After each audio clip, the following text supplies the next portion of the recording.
Hey future officers, welcome back to the banking society. कैसे हो आप सभी? आई थिंक आपको अभी तक पता चल गया होगा कि 2-3 दिन में आपके मेंस का रिजल्ट आ जाने वाला है और मे बी 28 से आपका 28 या 29 जनवरी से आपका इंटरव्यू भी स्टार्ट हो जाएगा। तो आप इस वेट में मत रहना कि एक बार मैं पहले रिजल्ट देख लूँ उसके बाद मैं प्रिपरेशन कंटिन्यू करूँगा। नहीं, 2-3 दिन वेस्ट क्यों करना, उसको भी आप पढ़ाई को दो।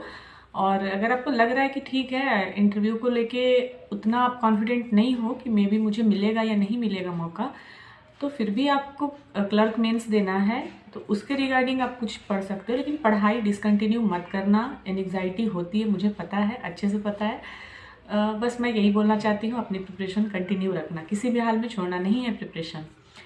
तो इस वीडियो में हम बात करने वाले हैं एक बहुत ही कॉमन क्वेश्चन की जो ऑलमोस्ट इंटरव्यूअर पूछते हैं, और इसमें 2-3 तरीके के सवाल बनते हैं इसी टॉपिक से। इसी टॉपिक में मीन्स इस टर्म से पहला क्वेश्चन हमारा बनता है कि असेट एंड लाइबिलिटी में क्या डिफरेंस है। दूसरा, इसका मतलब पूछने का तरीका ये हो सकता है कि आप बैंक के लिए असेट हो या फिर लाइबिलिटी, इसको एक्सप्लेन करो। ये भी तरीके से वो पूछ सकते हैं। तीसरा हो जाएगा कि ठीक है, आप बैंक मतलब आपको बैंक में नौकरी मिल गई, आप आरआरबी में आ गए, उसके बाद आप बैंक के असेट्स को या फिर बैंक की जो लाइबिलिटीज़ हैं उसको कैसे डिफ्रेंशिएट करोगे, कैसे आप मतलब उसको एक्सप्लेन बेसिकली आपको इंटरव्यूअर के सामने करना होगा। ये किसी भी लैंग्वेज में हो सकता है क्वेश्चन पूछने का तरीका, बट आंसर तो सेम ही है, हमें वो असेट और लाइबिलिटी के बारे में ही बताना है। तो इसके लिए सबसे ज़रूरी चीज़ है कि हमें खुद पता हो कि असेट और लाइबिलिटी होती क्या है।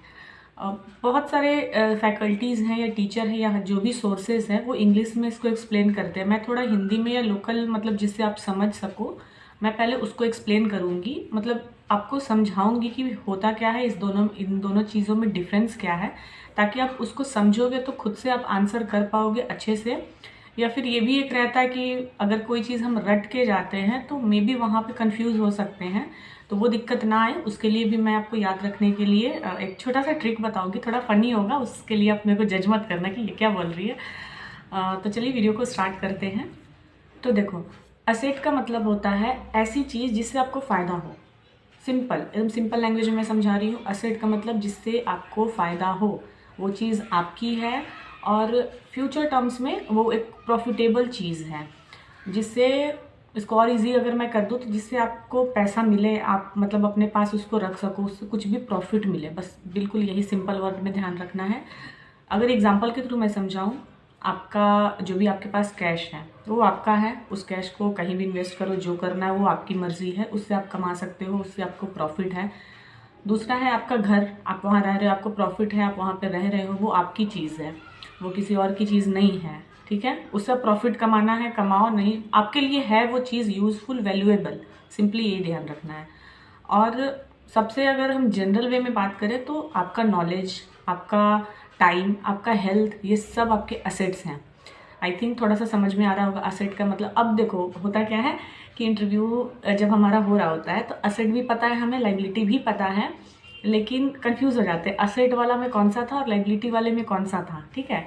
तो इसके लिए एकदम सिंपल ट्रिक आप याद रखो। असेट में सेट वर्ड आ रहा है, तो सेट मतलब असेट है मेरे पास तो मेरी लाइफ सेट है, कैश है, लाइफ सेट है, नॉलेज है, घर है, पूरी तरीके से लाइफ सेट है, तो ऐसे आप याद रख सकते हो।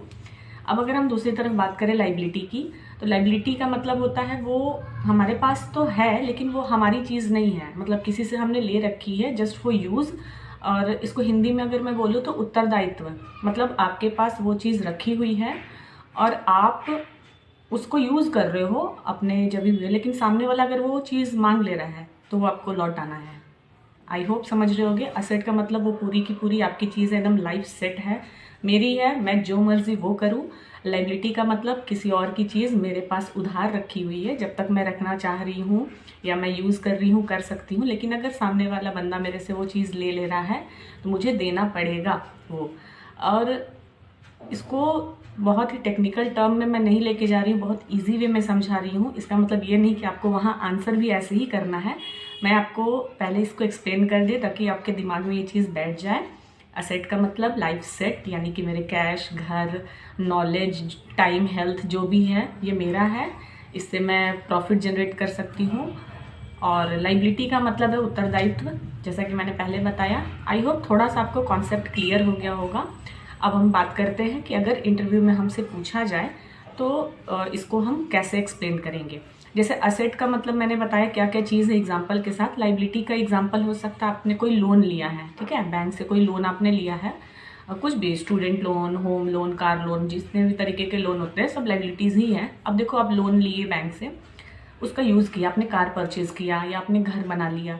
कार परचेज़ किया तो आपको पैसे तो देने हैं, लोन देने हैं, वो कार का आप यूज़ कर रहे हो ना, अपने प्रॉफिट के लिए थोड़ा बहुत यूज़ तो कर रहे हो। लेकिन बैंक वाले अगर आके जो लोन आपने लिया है, जो पैसे आपको मिले हैं लोन में, उन्होंने क्लेम कर दिया कि मेरे को वापस चाहिए, तो आपको देना पड़ेगा। आप समझ रहे हो?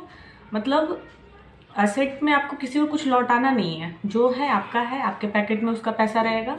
और लाइबिलिटी जो है आपको क्लेम के बाद अगर सामने वाला आदमी बोलता है कि हाँ मुझे वापस चाहिए, तो वो आपको देना पड़ेगा, और उसका मतलब है कि आपके जेब से पैसे जा रहे हैं।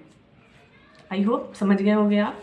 अब चलिए बात करते हैं हम इसके आंसर की, कि हमें इंटरव्यू में किस तरीके से इसको आंसर करना है। और बात आपको ध्यान रखनी है कि जो चीज़ आपके लिए असेट है वो बैंक के लिए लाइबिलिटी है, जो आपके लिए लाइबिलिटी है वो बैंक के लिए असेट है।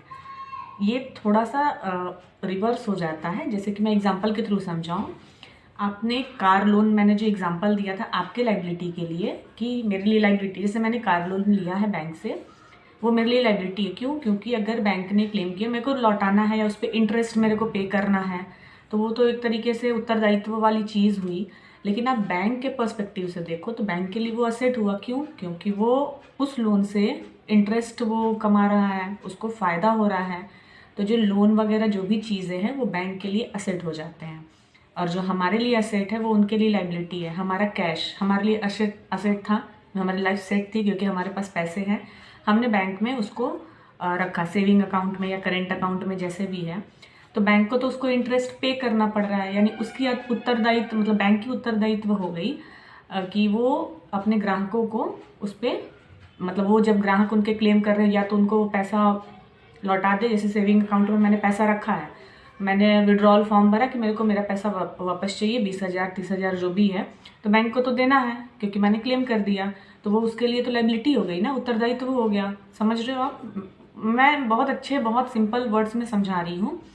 और इसके बाद मैं आंसर भी बताऊंगी थोड़ा सा प्रोफेशनली, किस तरीके से आप आंसर कर सकते हो। बाकी आपकी लैंग्वेज होनी चाहिए, आपका अपना आंसर होना चाहिए। एक्सप्लेनेशन के बाद आपके माइंड में ये चीज़ें समझ में आ गई होंगी, तो आप अपना आंसर अच्छे से बना सकते हो, मुझे पता है।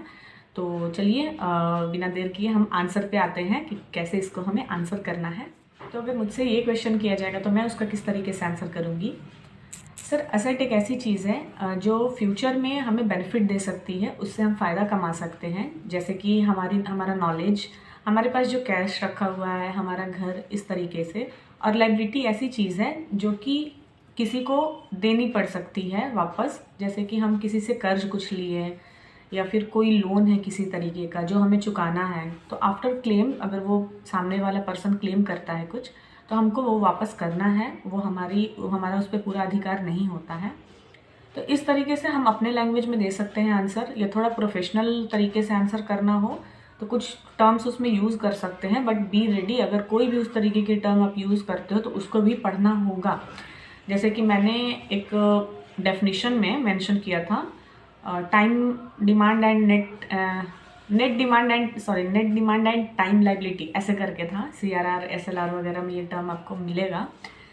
तो उन्होंने पूछा, जैसे मैंने बोला net demand and time liability, तो उन्होंने पूछा ठीक है प्रियंका आप बताओ टाइम लाइबिलिटी क्या है, तो मैंने उसको एक्सप्लेन किया। फिर उन्होंने पूछा ठीक है लाइबिलिटी क्या है। इस तरीके से वो तोड़ तोड़ के क्वेश्चंस करते हैं। तो आप कुछ भी उसमें मेंशन करना तो अच्छे से मेंशन, मतलब उसको प्रिपेयर कर लेना ताकि उसका आप आंसर दे सको। आई होप थोड़ा बहुत आइडिया लग गया होगा आपको। और सॉरी टू से, बट मैं कोशिश कर रही हूँ कि आपको अच्छे से एक्सप्लेन कर सकूँ, आपको समझा सकूँ।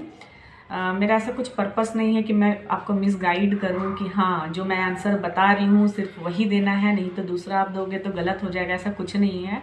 वीडियो के स्टार्टिंग से ही मैं बोल रही हूँ आपका अपना आंसर होना चाहिए। जस्ट मैं एक आइडिया दे रही हूँ, और मेरा आंसर भी परफेक्ट नहीं है क्योंकि इसके लिए बहुत प्रैक्टिस करने की ज़रूरत पड़ती है।